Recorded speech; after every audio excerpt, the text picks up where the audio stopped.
보고하기 위해 이 자리에 섰습니다. 이제 2조는 되게 다양한 개념들을 많이 살펴봐 주셨는데 저희는 개념보다는 실험 과정에 조금 더 초점을 두어서 발표를 진행하고자 합니다. 네.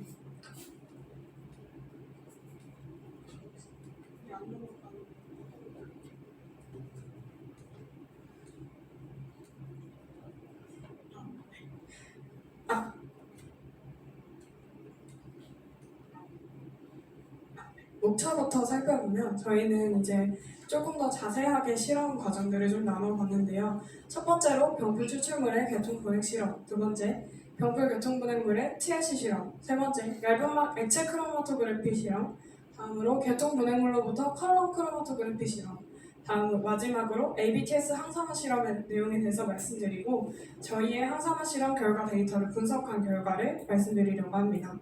일단 저희가 실험을 통해 사용한 병풀이 무엇인지를 알아야 할 것 같은데요. 하나만 넘겨주시면. 네, 병풀은 센트라 아시아티카라는 이제 학명을 가지고 있고요. 다년생 초본식물로 아시아, 아프리카, 인도 등지에 자생하고 있습니다.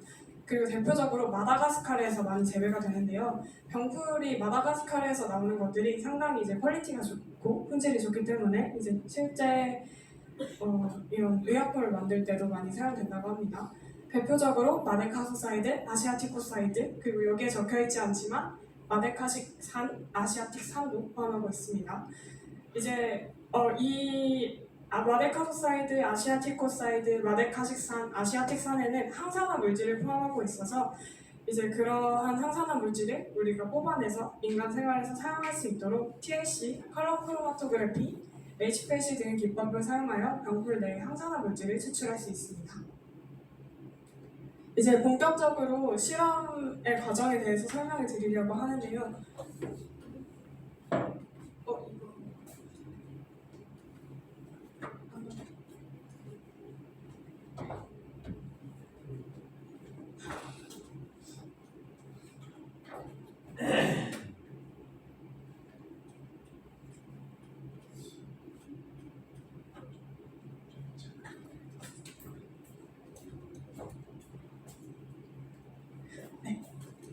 첫 번째 실험으로 넘어가겠습니다. 이제 병풀 추출물의 계통 분해 실험입니다.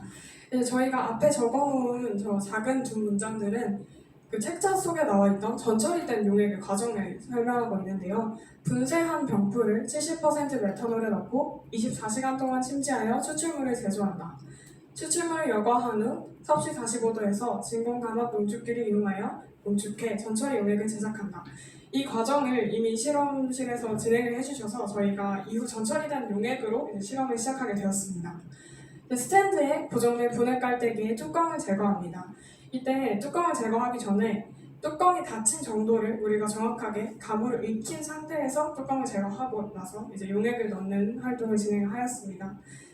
병풀 추출물 500ml를 위쪽에 전처리된 용액을 말하는 거고요. 삼각 깔때기를 이용하여 분해 깔때기에 붓습니다. 다음으로 추출물과 동량의 에틸아세테이트, 그러니까 500ml를 분해 깔때기에 첨가합니다. 이후 분해 깔때기의 뚜껑을 닫고 세게 흔들어 혼합합니다. 이때 주의할 점은 뚜껑 바깥쪽을 잡고 있는 게 아니라 뚜껑까지 손으로 꼭 잡아서 이제 그게 용액이 바깥으로 새지 않도록 주의하도록 하고요. 그리고 또 아래쪽에 콕 부분 있잖아요. 콕 부분에 그 끝부분만 잡게 되면 그게 또 부러질 수 있기 때문에 이제 안정적으로 두 손으로 잘 잡는 것이 중요합니다. 이제 다음으로 혼합을 한 후에는 콕을 열어 내부 공기를 방출하고 미혼합 과정을 2회 이상 반복하게 됩니다. 이때 저희에게도 이런 문제가 있었는데 이게 사람을 향하게 되면 문제가 생길 수 있기 때문에 무조건 콕을 열 때는 꼭 사람이 없는 방향을 향해서 내부 공기를 방출해주면 됩니다. 이제 다음으로 혼합이 완료되면 분해 깔때기를 스탠드에 고정하고 10분간 방치하여 층 분리를 유도합니다. 이때 층 분리를 유도할 때 이제 기다리면서 이게 류관으로 어느 정도 분리가 됐다 확인될 때까지 대기한 후에 콕을 열어 하층, 물층을 분리합니다. 이때 분해 깔때기에서 하층으로 내려오는 것들은 위쪽에 있는 것보다 이제 극성이 높은 용액들이 아래로 내려옵니다. 그래서 우리는 처음에 이제 물과 섞인 병풀 추출물과 에틸아세테이트를 혼합했기 때문에 비극성인 에틸아세테이트 층이 위쪽에 있겠죠. 그래서 아래 하층인 물층을 먼저 분리를 해줍니다. 다음으로 뚜껑을 닫고 다시 흔들어 섞은 후에 이제 잔여 물증을 추가로 분리를 해줍니다. 이때도 동일하게 잠시 대기하는 시간을 갖고 이제 층이 어느 정도 분리가 되면 잔여 물증을 추가로 분리를 해줍니다.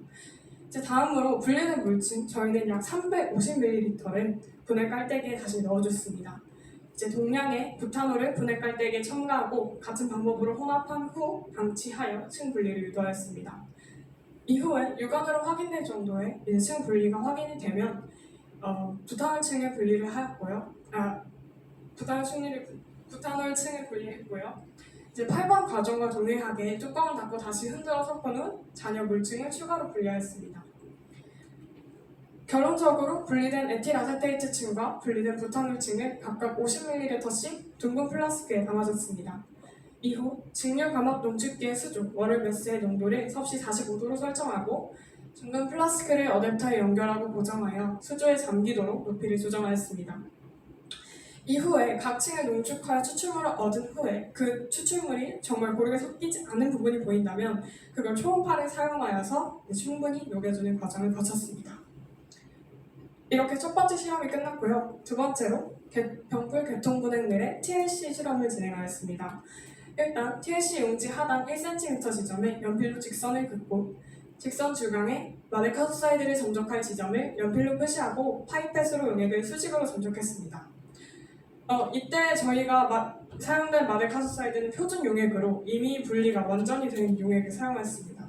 이 실험은 우리가 어떤 비율의 전기 용매를 사용할 것인가 확인하는 실험이었기 때문에 마데카소사이드만 찍어서 실험을 진행했습니다. 다음으로 클로로폼과 메탄올을 2대1, 1대1, 1대2 비율로 혼합하여 총 12ml가 되는 전기 용매를 3가지를 제조하였습니다. 이제 다음 사진은 작은 눈금 실린더를 이용해서 이렇게 전기 용매를 진행하는 모습입니다. 다음으로는 마데카소사이드가 점적된 TLC 용지를 전기 용매에 넣고 대기하였습니다. 이후 상단 0.5cm 정도 지점이 남은 상태에서 그 전기 용매가 다 점적되고 나면 이제 그 다음으로 용매가 해당 위치를 연필로 표시하고 TLC 용지를 드라이기로 건조해줍니다. 드라이기로 어느 정도 건조가 완료된 이후에는 황산이 적신 후 드라이기로 다시 건조를 합니다. 이후에 알코올 램프를 사용하여 TLC 용지를 가열합니다. 이때 TLC 용지가 너무 불 안쪽에서 오랫동안 머물지 않도록 주의하고 또 TLC 용지의 뒷면에 있는 알루미늄만 닿을 수 있도록 주의합니다.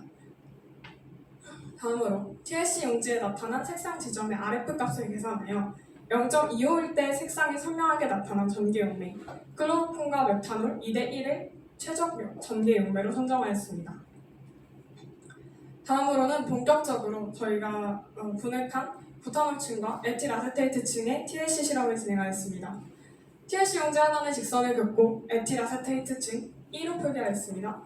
부탄올층 B로 표기하였습니다. 마데카소사이드 표준 용액은 S로 표기하여 점적할 지점을 표시하고 파이펫을 수직으로 세워 각 용액을 점적하였습니다. 이때 에틸아세테이트층과 부탄올층은 총 3번, 한 번 찍고 말리고, 한 번 찍고 말리고 이런 식으로 3번을 반복하였고요. 마데카소사이드 표준 용액은 한 번만 찍어 반응을 기다렸습니다. 이후에 앞선 실험에서 결정됐던 최적의 전기 용매였던 2대1 비율의 전기 용매에 TLC 용지를 넣고 대기하였습니다. 같은 방법으로 용매가 상단에 도달하면 해당 위치를 연필로 표시하고 TLC 용지를 드라이기로 건조하였습니다. 건조한 용지를 황산에 적신 후 드라이기로 다시 건조하고 알코올 램프를 사용해 용지를 가열하였습니다. 이후 TLC 용지에 나타난 색상을 비교하여 표준 용액에서 나타난 색상과 유사한 색상이 나타난 층을 선택하였습니다. 그런데 저희의 종이를 보시면 지금 에틸아세테이트층과 부탄올층 두 개 모두 마데카소사이드가 상당히 진하게 찍혀있는 것을 보실 수 있는데요.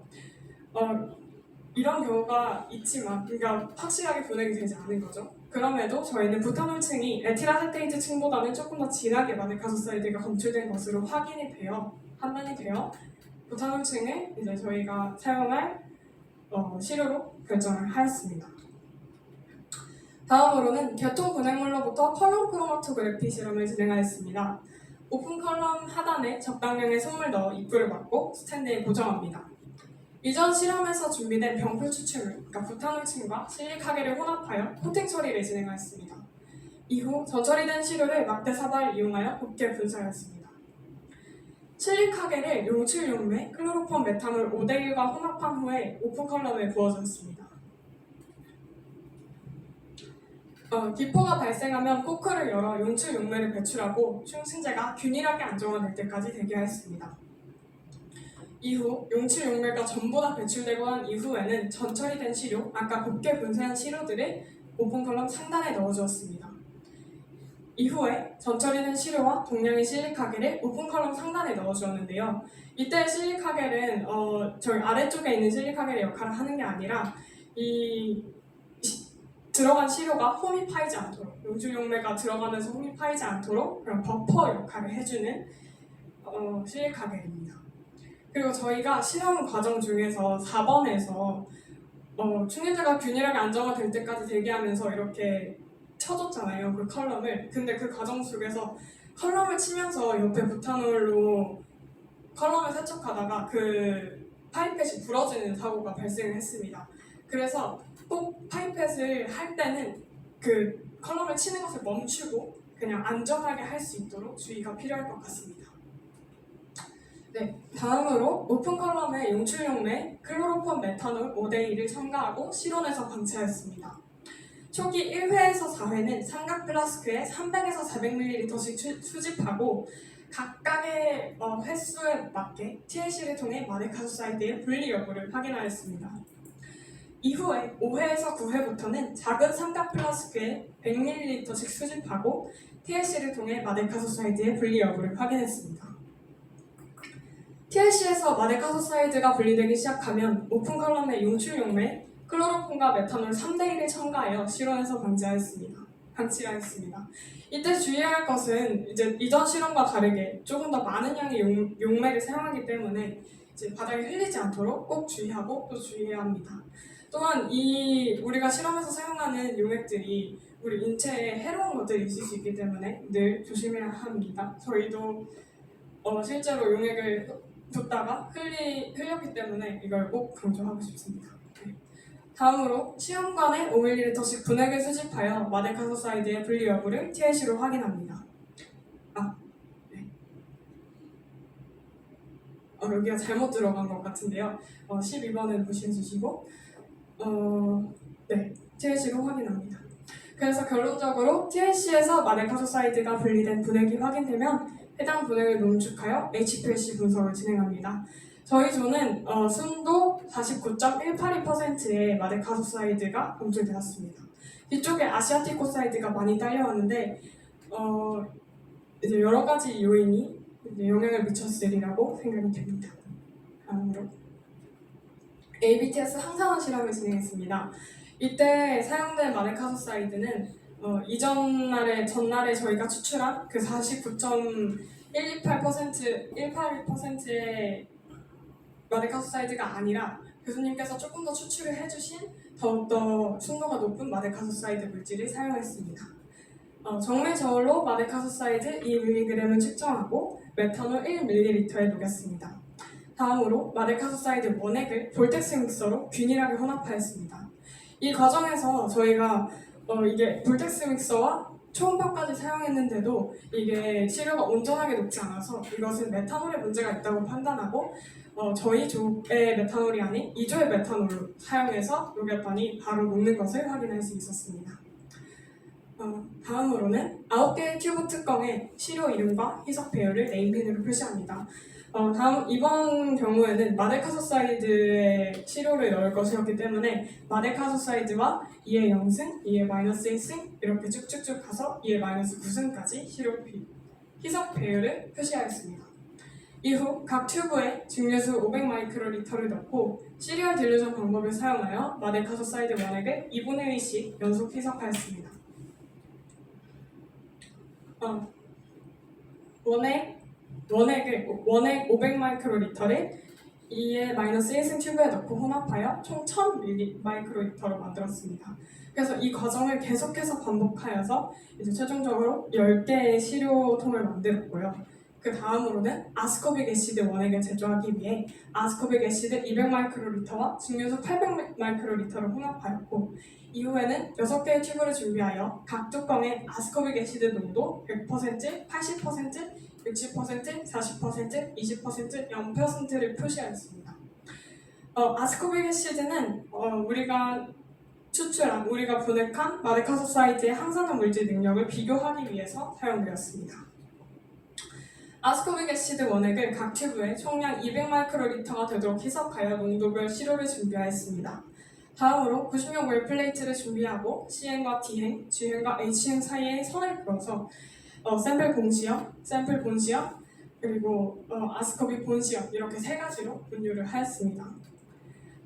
이후에 샘플 본시험과 공시험 구역에 마데카소사이드 희석 시료를 희석 농도가 낮은 순서부터, 그러니까 2의-9승 시료부터 2의 0승까지 원액까지 각 웰에 10마이크로리터씩 넣어줍니다.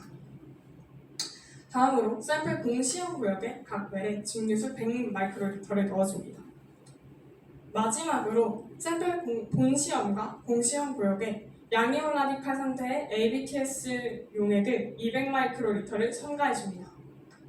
모든 웰에 시료와 용액을 첨가한 후에는 웰 플레이트를 햇빛이 들지 않는 곳에 30분간 보관하였습니다.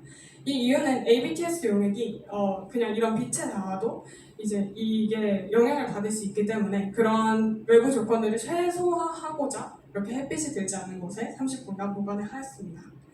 이후에 분각 광도계를 사용하여서 734나노미터에서 흑광도, OD 값이라고도 불리는 흑광도를 측정하여 항산화 활성을 평가했습니다. 네, 다음으로 항산화 실험 결과 데이터 분석입니다.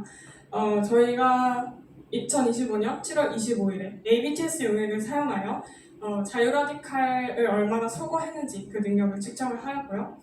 96웰 플레이트를 사용하였고 시료 10마이크로리터를 기준으로 이제 ABTS 용액을 사용해서 석곡 또 암실에서 30분 동안 대기했다가 734나노미터에서 OD 값을 측정했다라는 의미를 가지고 있습니다.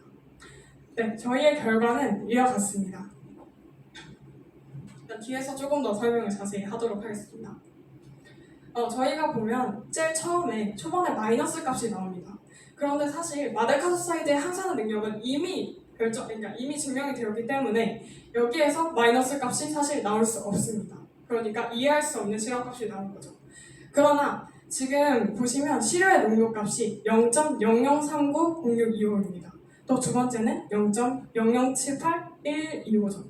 그래서 시료의 농도가 낮아 오류가 생길 수 있고 또는 ABTS 용액을 넣었을 때 그때 양이 200마이크로리터가 아니라 팁에 남아 있었거나 그런 경우가 생길 수 있어서 오류가 생길 수 있습니다. 네, 다음으로 저희의 R 스퀘어 값인데요. 실험값의 유의미성을 보여주는 지표인 결정계수가 값이 0.9 이상일 때만 실험값을 신뢰할 수 있는데요.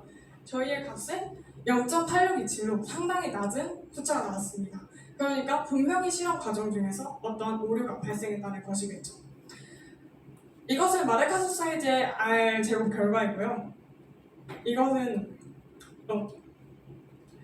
순서가 조금 섞인 것 같은데 그래서 저희가 아스코빅 애시드는 같이 대조군으로 진행했던 아스코빅 애시드는 R값이 0.97 이상으로 실험값이 유의미하다라는 결과가 나왔습니다. 그러니까 마데카소사이드와는 상당히 다른 결과가 나온 거죠. 그래서 왜 이렇게 되었을까라고 저희가 판단을 했을 때 중간에 튀는 값을 발견했습니다. 이제 항산화 능력이 있다면 그리고 그게 농도가 점점 진해지면서 그게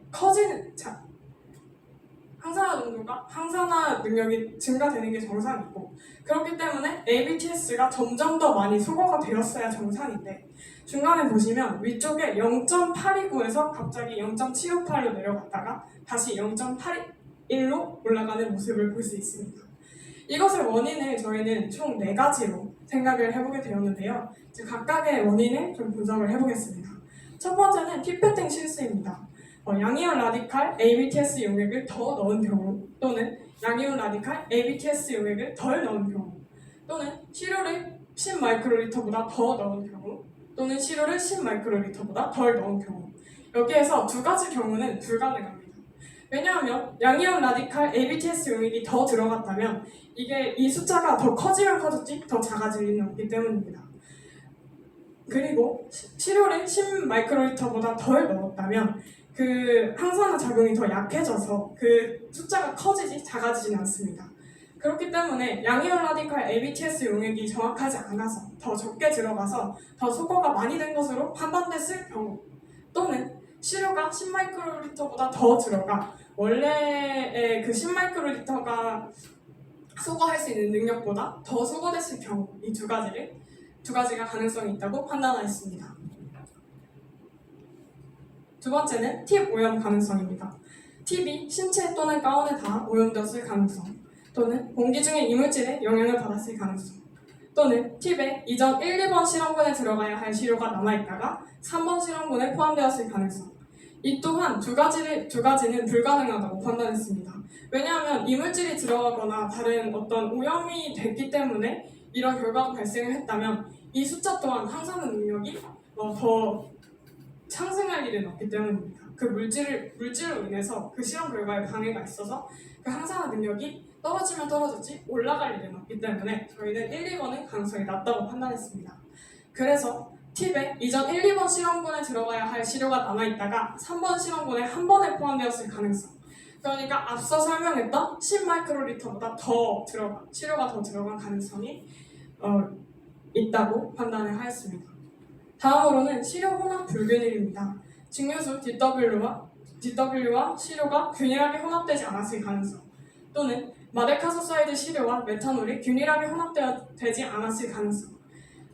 이 두 가지 모두 불가능하다고 판단을 했는데요. 일단 마데카소사이드 시료와 메탄올이 애초에 제일 처음에 균일하게 혼합되지 않았다면 다른 마데카소사이드 시료들도 희석 시료들도 문제가 생겼어야 하는데 거기에서 문제가 생기지 않았기 때문에 첫 번째 그 마데카소사이드 시료와 메탄올에서 문제가 생기지 않았을 거라고 판단했습니다. 그리고 첫 번째 증류수와 시료가 균일하게 혼합되지 않았을 가능성이 높지 않을까라고 생각을 했는데 이제 결과값을 보시면 첫 번째 실험값과 두 번째 실험값은 거의 차이가 없습니다. 0.002의 능력 차이 정도만 있을 뿐인데 이제 3번만 이렇게 됐다는 것은 시료 혼합 불균일이 그 원인이 되지 않는다라는 것을 증명하고 있다고 판단하였습니다. 마지막으로 웰플레이트에 시료를 넣는 과정 중 다른 희석 시료의 내용물이 튀었을 가능성입니다. 그런데 저희는 이게 50대 50의 확률이라고 생각을 하는데요. 왜냐하면 이것이 가장 유력한 후보라고 생각을 했으나 만약에 이것이 가장 유력하려면 이 0.758 값에 위아래에 비슷한 값이 있어야 하는데 위쪽은 아예 0.758보다 더욱더 큰 값이 나왔고 0.758과 유사한 값은 두 칸이 떨어져 있는 1번에서 0.745, 0.757이 발견되었기 때문입니다. 그래서 두 칸이 떨어져 있는 그 시료가 그 시료에 한 방울이 옮겨져서 이렇게 결과가 나왔다라는 것은 사실 물론 가능성이 있지만 또 가능성이 낮다고 볼 수도 있기 때문에 이 가설은 이제 50대 50이다라고 저희는 결론을 내렸습니다. 네. 그래서 실험 결과를 정리해보면 계통분해과 TLC 컬럼 크로마토그래피를 통해 순도 49.182%의 마데카소사이드를 분해하였고 이후 추가적인 컬럼 크로마토그래피를 통해 분해된 마데카소사이드를 농축하여 시료로 만들고 ABTS 소거능을 확인했습니다. ABTS 소거능을 분광 광도계를 사용해 오리값을 측정하였고 결과에 R² 값이 0.8627로 실험 중 오류가 발생된 것으로 판단됩니다. 이것으로 저희의 발표를 마치겠습니다. 감사합니다.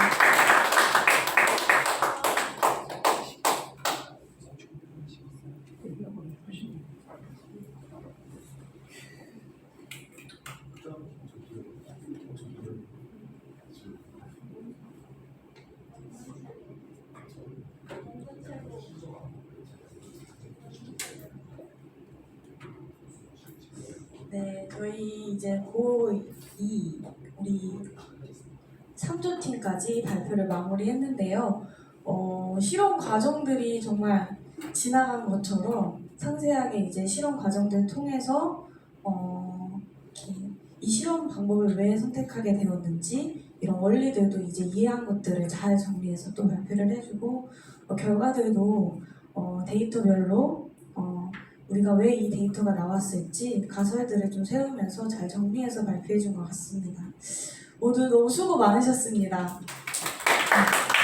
이제 조별로 발표한 내용들 이제 저희가 함께 들었는데 정동훈 실장님과 박면호 교수님께서 이제 총평하는 시간을 갖도록 하겠습니다. 교수님께서 먼저 총평 부탁드립니다.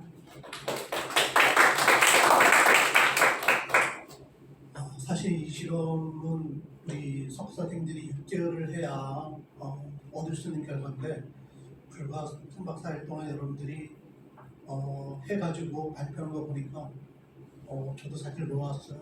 굉장히 놀랐는데 저도 그 정도까지 수준은 아니었거든요. 근데 우리 고2 같은 경우는 우리 최주희 학생이 발표하는 내용을 보니까 거의 그냥 내용을 다 이해를 하고 있고 어떻게 보면 다음 주에 한 2, 3일 만약에 시간을 준다라고 하면 이거보다도 확실하게 결과를 낼 수 있지 않을까라는 생각이 들어요. 우리 고1도 보면은 그래도 나름대로 개념도 잘 정리했고 그래서 두 팀에게 제가 이런 거를 잘하고 싶어요. 이거를 그냥 섞이기 너무 아깝다. 그래서 여러분들이 이거를 포스터 발표식으로 해가지고 한 장에다가 내용을 정리해서 이렇게 좀 만들어가지고